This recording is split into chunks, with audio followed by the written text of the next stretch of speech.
Savaitgalį nenubodžiaus Lietuvos sporto sirgaliai. Jūsų laukia dviračių lenktynės, irklavimo regata, žirgų konkūrai, šaudymo ir golfo varžybos bei ralis.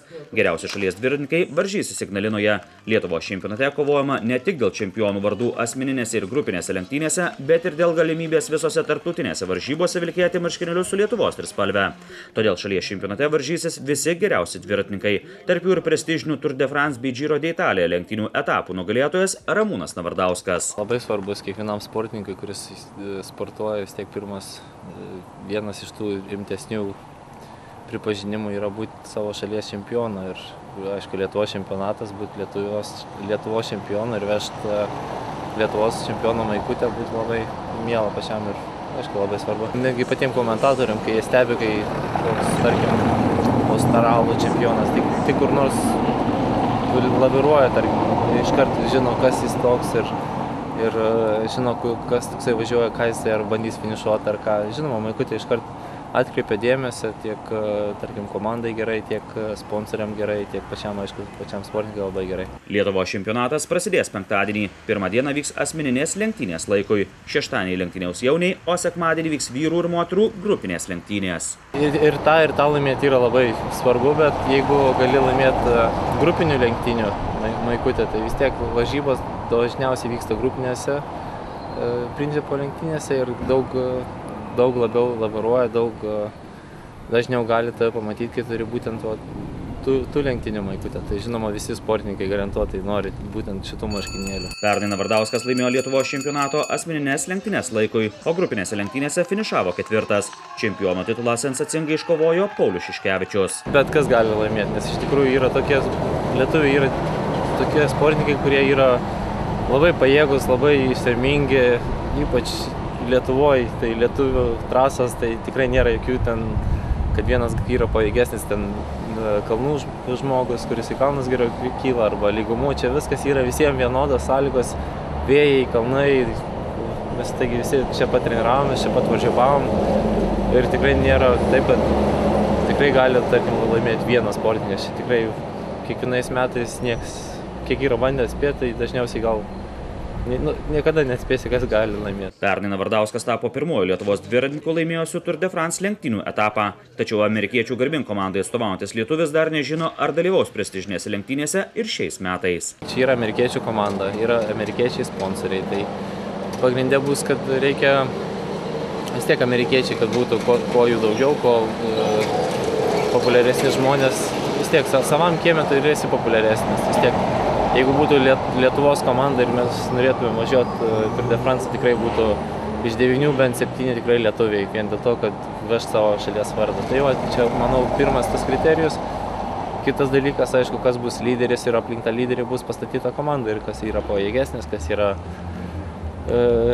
kurioje vietoje naudingesnė būtent tam lyderiui ir nuo to ir priklausys komandos sudėtis. Tour de France lenktynės prasidės jau Liepos 4 dieną.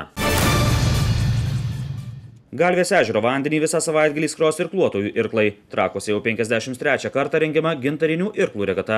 Regatoje dalyvaus visi geriausi šalies irkluotojai, tarp jų ir pasaulio bei Europos čempionės Donata Vištartaitė ir Milda Valčiukaitė. Gintarinių irklų regata yra viena didžiausių Lietuvoje vykstanti tarptautinė regata. Iš tikrųjų atvažiuoja nemažai užsienio šalių. Yra kontrolinės kaip ir varžybos mums prieš rimtus startus. Garbė atstovauti savo šalį tarptautinėje regatoje.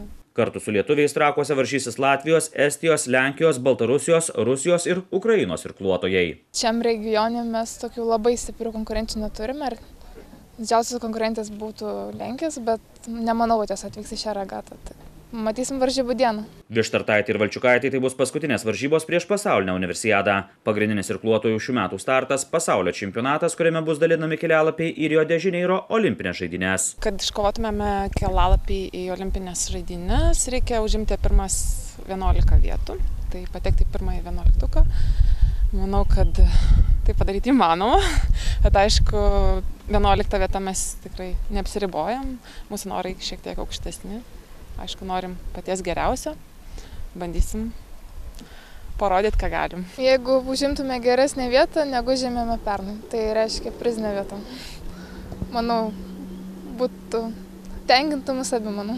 Į Tarptautinės irklavimo federacijos kalendorių trauktoje gintarinių irklų regatoje vyks ir pramoginiai plaukimai 8viečių valčių sprinto varžybos. Lietuvoje vis labiau populiarėjančio golfo entuziastai savaitgalį rinksis Klaipėdoje. Į prestižinį Europos golfo klubų sąrašą įtrauktame National Golf Resort klube vyks atvirasis Lietuvos golfo čempionatas. Jame varžysis daugiau negu 70 žaidėjų iš 12 valstybių. Favoritai matėm, kad labai didelė delegacija atvykusi iš Estijos. Tai yra tikrai lyderiai, matosi, kad ir savo šalies tiek Europoje turbūt jie yra pasižymėję, o šansai, manau, kad visiems vienodė. Manau, kad lietuviai ir mūsų Lietuvos lyderiai tikrai neatsiliks, o gal ir laimės.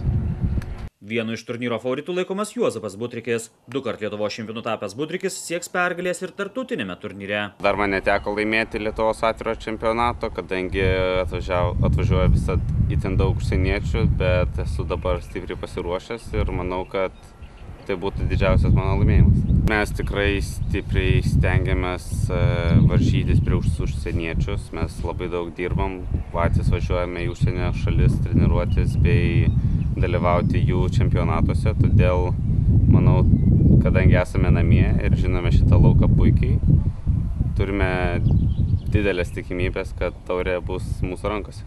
Atvirasis Lietuvos golfo čempionatas taps generalinė repeticija prieš rugsėjo pradžioje Klaipėdoje vyksiantį Europos komandinį mėgėjų golfo čempionatą. Tikimasi, kad tarptautinės golfo varžybos Lietuvoje padės pritraukti kuo daugiau golfą mėgstančių turistų iš visos Europos. Klaipėda džiaugiasi, kad kruiziniais laivais atplaukė grupės turistų ir pasiruošė žaisti golfą. Golfo komandos migruoja tikrai po Lietuvą ir džiaugiamės, kad klubų veikla neapsiribuoja tik vietiniais žaidėjais. Manau, kad jie ir darbas parodose duoda rezultatų. Manau, kad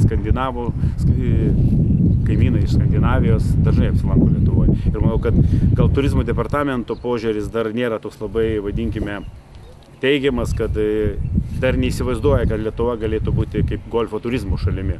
Bet mes dirbame tuo klausimu ir manau, kad artimiausiai ateityje tikrai padaugės turistų iš užsienio. Golfas įtrauktas į kitų metų Rio de Janeiro olimpinių žaidynių programą. Olimpiadoje žais tik 60 geriausių pasaulio žaidėjų, todėl tik neseniai golfą pradėję žaisti lietuviai nesitikė kelialapių jau į artimiausią olimpiadą. Savaitgalį Vilniuje aidės šūviai. Lietuvos stendinio šaudymo čempionate šauliai įsidalins medalius tranšėjinėje ir apvalioje aikštelėse. Šeštadienį vyks kvalifikacinės varžybos, sekmadienį finalai. Apvalioje aikštelėje Lietuvos čempiono titulą gins iš Europos žaidynių Baku grįžęs Ronaldas Račinskas. Po Lietuvos čempionato ir kitą savaitgalį vyksiančių tarptautinių Žalgirio didžiojo prizo varžybų paaiškės Lietuvos rinktinės sudėtis, kuri dalyvaus Liepos viduryje Slovėnijoje prasidėsiančiame Europos čempionate. Žirginio sporto mylėtojai kviečiami į Dargužių kaimą Klaipėdos rajone. Čia vyks atviras Lietuvos konkūrų čempionatas. Jame varžysis daugiau negu 200 dalyvių iš Lietuvos, Latvijos, Estijos, Vokietijos ir Rusijos. Čempiono titulą gins legendinis Lietuvos raitelis Zigmantas Šarka. Tarp favoritų priskiriami ir kiti Lietuvos raiteliai – Stasys Jasas, Danielius Gutkauskas ir Mantas Grikienis. Atviras Lietuvos konkūrų čempionatas vyks 3 dienas nuo penktadienio iki sekmadienio. Greičio mėgėjai laukiami Žemaitijoje. Kelmės apylinkėse vyks tradicinis ralis Žemaitija 2015. Tai Lietuvos automobilių ralio čempionato 4 etapas ir Lietuvos ralio sprinto čempionato 3 etapas. Ralis vyks 2 dienas. Penktadienio vakarą Kražiuose laukia įspūdingas naktinis greičio ruožas. Šeštadienį ralis startuos ir finišuos prie Kelmės kultūros centro, o greičio ruožai vyks Užventyje, Pagražintyje ir Kražiuose. Ralio gerbėjams bus suteikta unikali galimybė važiuoti greičio ruožu su patyrusiais ralio meistrais, tačiau tik šturmano kėdėje.